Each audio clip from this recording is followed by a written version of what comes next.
মহাকুম্ভে এত বড় বিপর্যয়ের দায় কার? কার গাফিলতি? এত প্রচারের পরও কেন এমন অব্যবস্থা? যোগী সরকারের বিরুদ্ধে উঠেছে মৃতের সংখ্যা গোপন করার অভিযোগ। এর মধ্যেই এবার কুম্ভে মৃতদের দেহ জলে ভাসিয়ে দেওয়ার মতো গুরুতর অভিযোগ করলেন সমাজবাদী পার্টির সাংসদ জয়া বচ্চন। सबसे ज्यादा कंटामिनेटेड वाटर इस वक्त कहाँ है? कुंभ में है। उसके लिए कोई सफाई नहीं दे रहे। बॉडीज जो पानी में डाल दी गई हैं उससे पानी कंटामिनेट हुआ है। यही पानी जो है लोगों तक पहुंच रहा है वहां। इसके ऊपर कोई सफाई नहीं दे रहे हैं और पूरा आई वॉश किया जा रहा है।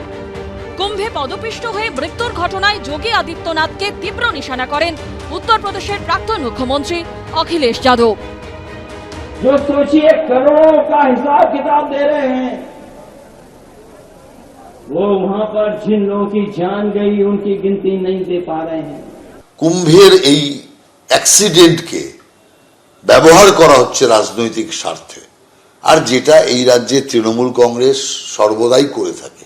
কিছু লোক মারা গিয়েছে, নিশ্চয়ই সেটা দুঃখজনক, দুর্ভাগ্যজনক। মৃত্যু নিয়ে এইভাবে রাজনীতি করার খেলা অন্তত তৃণমূল কংগ্রেস বা সেই দলগুলো বন্ধ করুক, বরঞ্চ সহানুভূতির সাথে সরকারের পাশে দাঁড়াক। বিরোধীরা সুর চড়াচ্ছে, কিন্তু প্রশ্ন হলো আসল তথ্য কি? পদপিষ্ট হয়ে মৃতের সংখ্যা 30 নাকি আরো বেশি? প্রকৃত তথ্য কি জানা যাবে কখনো? বিজেন্দ্র সিংহ ও দীপক ঘোষের রিপোর্ট, এবিপি আনন্দ।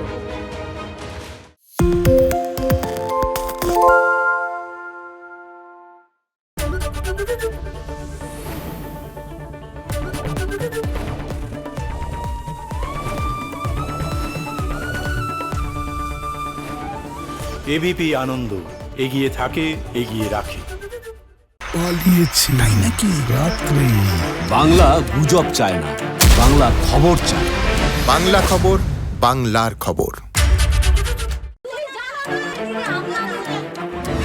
বাংলা চেঁচামেচি চায় না, বাংলা খবর চায়। বাংলা খবর, বাংলার খবর। আরে চাটা দে। এই আমার একটা চা দেন। কি হলো আমারটা? বাংলা পক্ষপাত চায় না, বাংলা খবর চায়। বাংলা খবর, বাংলার খবর।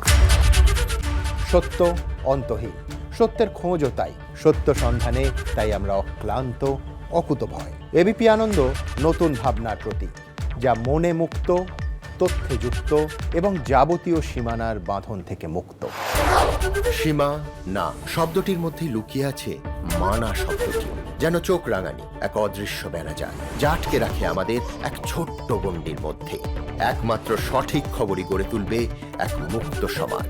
সেই জগৎ গড়ার লক্ষ্যে কোনো সীমানার ঠুকুটি আমরা মানব না। এবিপি আনন্দ, এগিয়ে থাকে, এগিয়ে রাখে।